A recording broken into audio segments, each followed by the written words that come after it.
G20 की meeting के बाद पार्लियामेंट का स्पेशल सेशन विच इज सत्र, लोकसभा चुनाव सामने है। आखिर स्पेशल जो सेशन है उसको बुलाने के क्या मायने हैं, क्या क्या हो सकते हैं मुद्दे, इसी पर बात करने वाला हूं। दोस्तों, रतनलाल बोल रहा हूं और आप देख रहे हैं अम्बेडकरनामा। वरिष्ठ पत्रकार संजीव पांडे साहब हैं पूरे रिसर्च के साथ। संभावित योजना क्या है, संभावित एजेंडा क्या हो सकता है स्पेशल सेशन में पार्लियामेंट की, इसी पे चर्चा करते हैं। जी संजीव जी, स्वागत। नमस्कार जी, क्या क्या है बताइए। देखिए, जो सबसे बड़ी बात है कि जब कल ट्वीट आया प्रहलाद जोशी साहब का कि स्पेशल सेशन पार्लियामेंट का बुलाया गया है, उसी समय सारे अखबारों में ये जब बात आई तो काफी अलग अलग तरह के आकलन लगने लगे और भविष्यवाणी की जाने लगी, क्यों बुलाया गया है, कैसे बुलाया गया है। इस तरह के स्पेशल सेशन तो बहुत ही विरले बुलाए जाते हैं, बहुत जल्दी बुलाए नहीं जाते हैं। तो एकाएक इस तरह से क्यों, अर्जेंट इशू है। तो अब देखिए, एक बड़ा चीज होना चाहिए कि प्रधानमंत्री जी इवेंट मैनेजमेंट करने में माहिर हैं, और वो जो सबसे बड़ी बात यह है कि वो एकाएक कोई ना कोई इस तरह की चीजें जनता के बीच फेंक के जो है अपने विरोध में जो बातें आ रही थी उसको डाइल्यूट करने के लिए कोशिश करते हैं। और कभी कभी ये भी होता है कि जैसे मच्छर को मारने के लिए तोप चला देते हैं। जैसे क्या हुआ कि कल 2-3 चीजें आ गई सामने एकाएक। जैसे जॉर्ज सोरोस की घटना आ गई, जिसमें अदानी साहब को लेकर बड़ा अटैक हुआ। अदानी साहब और प्रधानमंत्री के संबंधों को लेकर बाहर से बहुत तेज अटैक हुआ और अखबारों में छपा। और निश्चित रूप से G20 के मीटिंग से जस्ट पहले हुआ है। दुनिया भर के देश आ रहे हैं और उसी जिस मुल्क में आ रहे हैं वहां के प्रधानमंत्री पे विदेशी मीडिया ने सवाल उठाए। इंडियन मीडिया तो आपको पता है कि सब लेटा हुआ है। इंडियन मीडिया में हिम्मत नहीं है कि प्रधानमंत्री जी के खिलाफ कोई खबर छापे। बड़े बड़े अखबार नहीं छाप पा रहे हैं, चाहे वो हिंदू जैसे अखबार हो, चाहे इंडियन एक्सप्रेस जैसे अखबार हो। कोई इन्वेस्टिगेशन नजर उनका नहीं आता। जो अदानी को लेकर इन्वेस्टिगेशन आज हो रहा है, आज इंडियन एक्सप्रेस ने एक दावा किया है कि हमने ये खबर पहले छापी थी अदानी को लेकर। तो ये जो चीजें हैं कि इंडियन मीडिया जब एक तरह से सरकार के सामने सरेंडर है, वैसे में विपक्ष विदेश की मीडिया ने जब हमला किया है तो G20 के देशों के बीच एक मैसेज गया है कि हम जिस मुल्क में जा रहे हैं उस मुल्क के प्रधानमंत्री के ऊपर एक देश के बहुत बड़े कारपोरेट घराने के साथ साठगांठ करने का आरोप लगा है। और चूंकि द गार्जियन ब्रिटेन का बहुत बड़ा अखबार है, फाइनेंशियल टाइम्स इंटरनेशनल लेवल का बहुत बड़ा अखबार है, उसमें सारे मुद्दे उठ गए हैं। फिर उसके बाद तमाम दूसरे इंटरनेशनल मीडिया ने इस मुद्दे को उठाया, अल जजीरा से लेकर BBC तक ने इस मुद्दे को उठाया। तो ये कल का दिन प्रधानमंत्री के लिए जब कंफर्ट नहीं था, क्योंकि शाम को प्रहलाद जोशी का ये सूचना आई थी, संसदीय कार्य मंत्री जो है। इसी बीच आपको पता है कि इंडिया गठबंधन की मीटिंग भी बॉम्बे में हो रही है, जिसमें मीडिया काफी फोकस किए हुए हैं। तो ऑटोमेटिक है कि इंडिया गठबंधन के मीटिंग बहुत ज्यादा फोकस ना हो जाए और बहुत ज्यादा जनता के बीच एक मैसेज ना चला जाए कि इंडिया जो गठबंधन है बहुत इकट्ठा हो रहा है और बीजेपी को बहुत बड़ी चुनौती देने की स्थिति में आ गया है। तो उसको थोड़ा सा आम जनता के बीच जो दिमाग में जो होता है, जो साइकोलॉजिकल वार होता है, वो खेला प्रधानमंत्री जी ने। तो ये 2 इंपॉर्टेंट एक बड़े जो इशू है, जिस इशू को लेकर प्रधानमंत्री जी चिंतित है। अब सवाल उठता है कि उन्होंने स्पेशल सेशन बना लिया। तो देखिए, इस स्पेशल सेशन में तमाम क्वेश्चन उठ रहे हैं कि प्रधानमंत्री जी 10 बिल पास करेंगे। कुछ लोग कहते हैं कि जी यूनिफॉर्म सिविल कोड ले आएंगे, कुछ लोग कहते हैं कि जैसे 1 नेशन 1 इलेक्शन का मसला आ जाएगा जो बिल लेके आएंगे। और ऑलरेडी 1-2 बिल पेंडिंग्स हैं, जैसे IPC CRPC जो चेंज करने की बातचीत चल रही है, जो कानून जो भारतीय जो दंड संहिता और जो क्रिमिनल कानून जो है उसमें चेंज करने की जो बात आ रही है, तो वो ऑलरेडी पेंडिंग ही है, संसदीय समिति को भेज दी गई है। उसके अलावा जम्मू कश्मीर के पूर्ण राज्य का दर्जा देने की भी बातचीत चल रही है। तो देखिए, प्रधानमंत्री जी की क्या विपरीत परिस्थितियां रही। देखिए, एक तरफ तो इंडिया गठबंधन की मीटिंग चल रही है, दूसरी तरफ जम्मू कश्मीर के जो स्टेट के लेकर 370 की जो विशेष प्रोविजन को हटाने को लेकर सुप्रीम कोर्ट में सुनवाई चल रही है। और प्रतिदिन सरकार के जो वकील हैं या सरकार के जो वहां पे रिप्रेजेंटेटिव हैं, उनको टफ क्वेश्चंस का सामना जो 5 सदस्यीय बेंच की तरफ से करना पड़ रहा है। वो अलग अलग क्वेश्चंस पूछ रहे हैं। जैसे परसों ही उन्होंने पूर्ण राज्य के दर्जे को लेकर सवाल पूछा था, या कल ही पूछा था ऑनरेबल चीफ जस्टिस साहब ने, कि पूर्ण राज्य के दर्जे का आप क्या करना चाह रहे हैं। और भी सवाल पूछा है कि जब जम्मू कश्मीर विधानसभा जब नहीं थी तो फिर आपने 370 के स्पेशल प्रोविजन हटाए कैसे। कॉन्स्टिट्यूशनली मैंडेटरी था कि वहां के विधानसभा से पहले आप परमिशन लेते। दूसरा, जम्मू कश्मीर का जो बाइफर्केशन हुआ है वो भी राज्य के विधानसभा के सहमति के बिना आपने कैसे कर दिया? जब विधानसभा था ही नहीं तो राज्य को 3 भाग में कैसे बांट दिया? तो ये सारे क्वेश्चन जब उठाए, इलेक्शन को लेकर क्वेश्चन सुप्रीम कोर्ट ने पूछा कि इलेक्शन आप कब करवाने जा रहे हैं, ये 4-5 कंफर्टेबल क्वेश्चन सरकार के लिए नहीं थे। सरकार को कुछ आशंका हो रही है 370 की सुनवाई के दौरान कि क्या फैसला कुछ मामलों पे कुछ एडवर्स हमारे ऊपर का फैसला आ सकता है, जैसे पूर्ण राज्य के दर्जे पे आ सकता है, इलेक्शन क्यों नहीं करवाए। तो हो सकता है कि सरकार इस विशेष सत्र में, हो सकता है, देखिए सरकार एक मतलब आकलन है, अंदाजा है कि सरकार जो है पूर्ण राज्य के दर्जा शायद जम्मू कश्मीर राज्य को बहाल कर दे। विधानसभा चुनाव की घोषणा तो उसके लिए सेशन बुलाने की जरूरत नहीं है। जहां तक बात है कि 1 नेशन 1 इलेक्शन, 1 नेशन 1 इलेक्शन एक इतना बड़ा चीज है कि उसके लिए बहुत ही बड़ा डिबेट चाहिए होगा। 4 दिन 5 दिन में अगर सरकार पास करती है तो कई राज्य इसके विरोध में खड़े हो जाएंगे, उस पर कई क्वेश्चंस भी उठेंगे। ठीक है, आप एक राज्य 1 नेशन 1 इलेक्शन कर भी दीजिएगा, उसमें बड़े, ये पिछले 15 साल से है, ये मनमोहन सिंह के टाइम में भी ये सवाल उठा था कि एक बार खर्चे बहुत होते हैं तो एक बार में सारे राज्यों का और केंद्र का चुनाव करा दिया जाए। एक क्वेश्चन ये उठा था कि फिर अगर बीच में सरकार गिरती है, किसी कारण से चुनाव करवाने की स्थिति आ जाती है, तो उसके क्या प्रोविजन होंगे? फिर तो 1 नेशन 1 इलेक्शन का वो धारा ही टूट जाएगा। फिर 2.5 साल के बाई द वे कोई राज्य सरकार गिर गई किसी कारणवश, तो उसकी क्या व्यवस्था होगी? क्या उस समय फिर दोबारा इलेक्शन कराए जाएंगे या फिर 2.5 साल के लिए कोई वैकल्पिक सरकार बनाई जाएगी? उसमें कई कॉन्स्टिट्यूशनली बड़े टेक्निकल प्रोविजंस हैं, तो वो इतनी आसानी से लाना भी आसान नहीं है। यूनिफॉर्म सिविल कोड अगर स्पेशल सेशन में लाना चाहेंगे, उस पर बीजेपी के अंदर ही कंट्राडिक्शन है।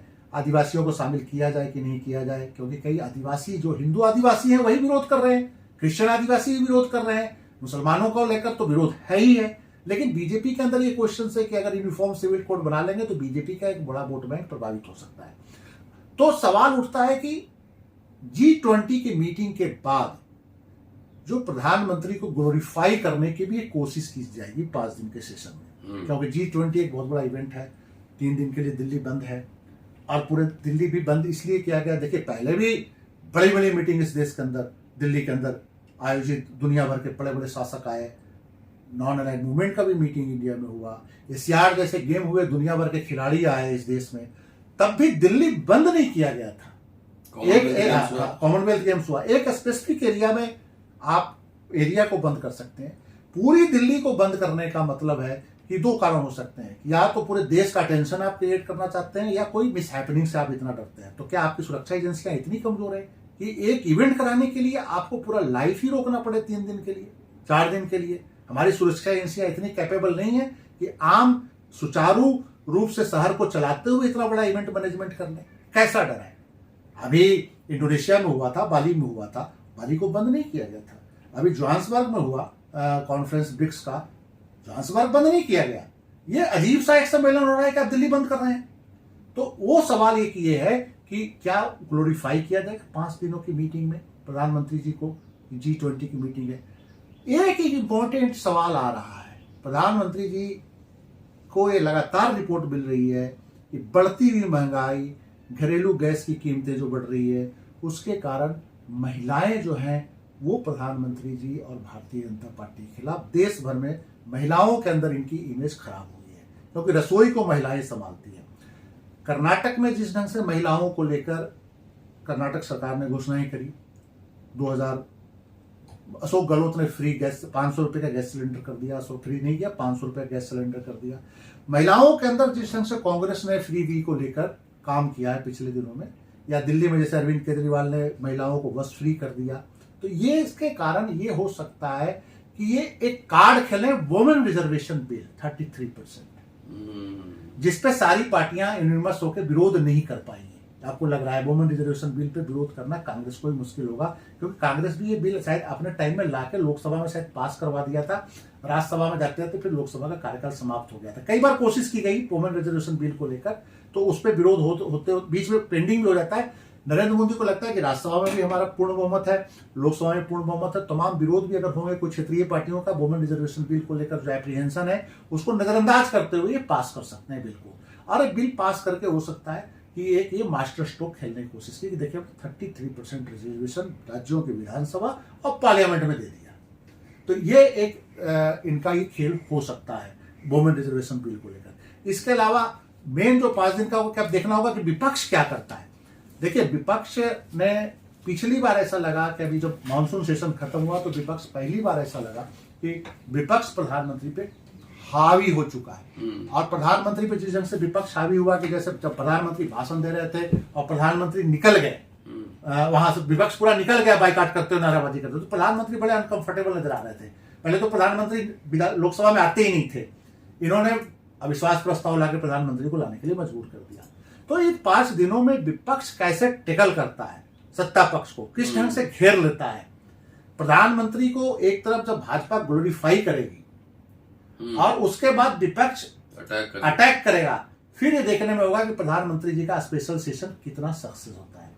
देखिए आपको पता होगा कि राहुल गांधी का जब भाषण था बहुत प्रभावी भाषण नहीं था। राहुल गांधी दिल से भाषण दे रहे थे, दिमाग से जो तथ्यों को रखना चाहिए था वो नहीं रख पाए थे, और बहुत अच्छा मौका था कि राहुल गांधी और बेहतर बोल सकते थे, इकोनॉमिक एजेंडा और देश में जो बुरे हालात थे उस पर बोल सकते थे।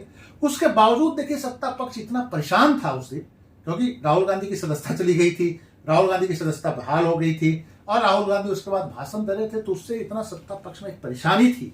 प्रभावी भाषण न होने के बावजूद सत्ता पक्ष इतना विचलित था कि राहुल गांधी पे एक बहुत ही बेसलेस एलिगेशन लगाया कि आप फ्लाइंग किस दे रहे हैं। तो अब सवाल यह है कि ये जो मौका जो 5 दिन का आ रहा है, क्योंकि शीतकालीन सत्र हो सकता है लेट हो, क्योंकि कई राज्यों में अनुमान ये भी है कि पहले चुनाव कराया जा सकता है। देखिए पहला चुनाव एक कराने में अभी इतना बड़ा रिस्क नहीं लेंगे। एक बार ये रिस्क अटल बिहारी वाजपेयी जी ने ले लिया था 5 महीने पहले। इंडियन साइनिंग में वो साइनिंग हो गया, ठीक है कि नहीं।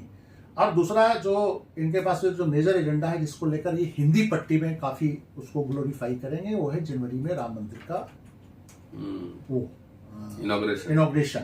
तो वो हिंदी पट्टी में इनके लिए एक वो है बहुत बड़ा एजेंडा है। तो वो जनवरी से पहले किसी भी कीमत पे चुनाव नहीं कराएंगे। तो वो इलेक्शन तो टाइम पे होगा, और इलेक्शन कराने के लिए मुझे स्पेशल सेशन की कोई जरूरत नहीं है। वो तो प्रधानमंत्री वो तो खुद ही प्रधानमंत्री बोल देंगे तो वो हो जाएगा। कोई उसके लिए स्पेशल सेशन में होता है कि एक इंपॉर्टेंट कोई ऐसा बिल लाने जा रहे हैं, या प्रधानमंत्री का सिर्फ 5 दिन गोले। देखिए नई संसद में मीटिंग भी इन्होंने इनोग्रेट करना है, एक चीज ध्यान रखिएगा, ये भी एक एजेंडा हो सकता है।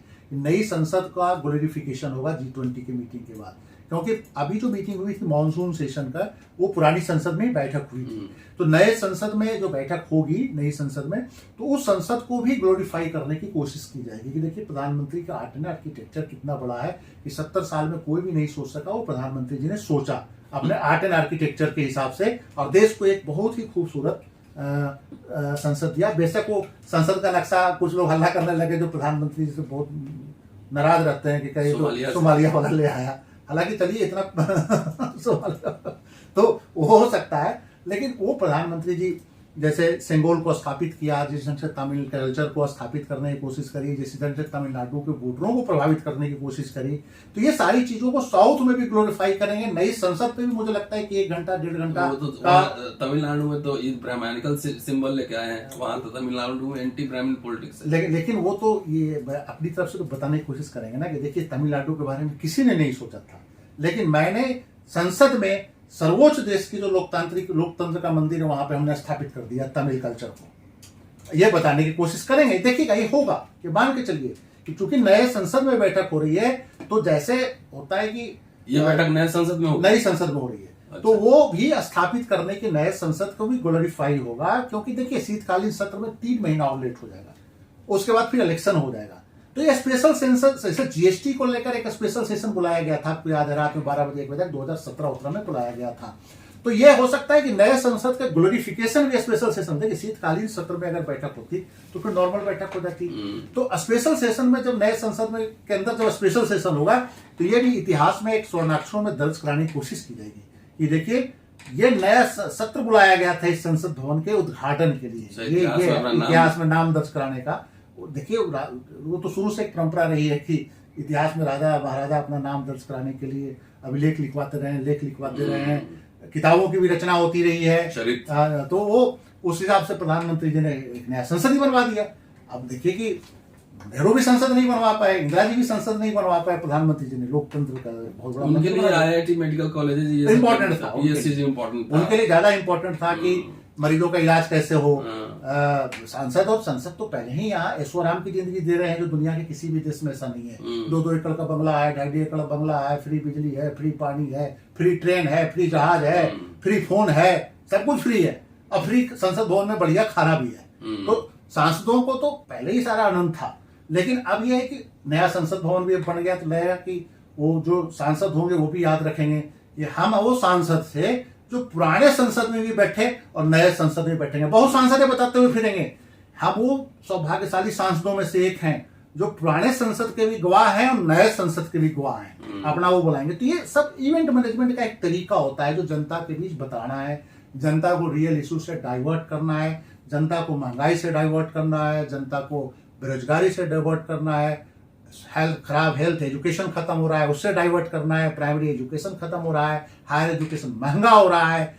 एक गरीब बच्चा आके दिल्ली ऐसे शहर में रह नहीं सकता पढ़ने के लिए, दिल्ली यूनिवर्सिटी में बाहर जाएगा, पेइंग गेस्ट में रहेगा, 10,000-15,000 का खर्चा आता है। प्रधानमंत्री जी तो सबसे बड़ी उपलब्धि होती कि कम से कम दिल्ली यूनिवर्सिटी जैसे इस यूनिवर्सिटी में जो देश भर के बच्चे आते हैं, यहाँ पे पेइंग गेस्ट रहते हैं, पीजी रहते हैं, 20-20 हजार रुपए देते हैं। यहाँ पे कम से कम 600-700 10,000 के कमरों का हॉस्टल ही बनवा देते हैं कहीं आसपास दिल्ली के सराउंडिंग में, जिसको दिल्ली यूनिवर्सिटी में पढ़ना है। सब कहीं भी सरकार सोचे तो बहुत वेलफेयर कर सकती है।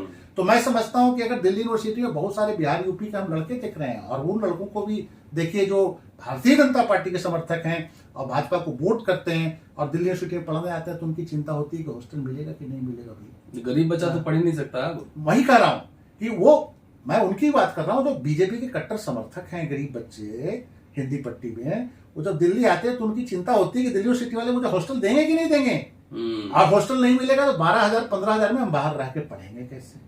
तो ये एक इंपॉर्टेंट सवाल है कि अगर यही सारी चीजों पे अगर ध्यान दिया जाता तो मैं समझता हूं कि ये देश का बहुत भला होता। लेकिन चलिए, वो हर जो एक शासक वर्ग जो होता है उसका अपने सोचने की तौर तरीके होते हैं, तो उस हिसाब से हमारे प्रधानमंत्री जी सोच रहे हैं। चलिए देखते हैं विशेष सत्र में क्या क्या होता है। संजीव पांडे साहब थे, पूरा वीडियो सुनिए, शेयर और सब्सक्राइब करते रहिए। जल्दी मिलता हूं आपसे अगले एपिसोड में।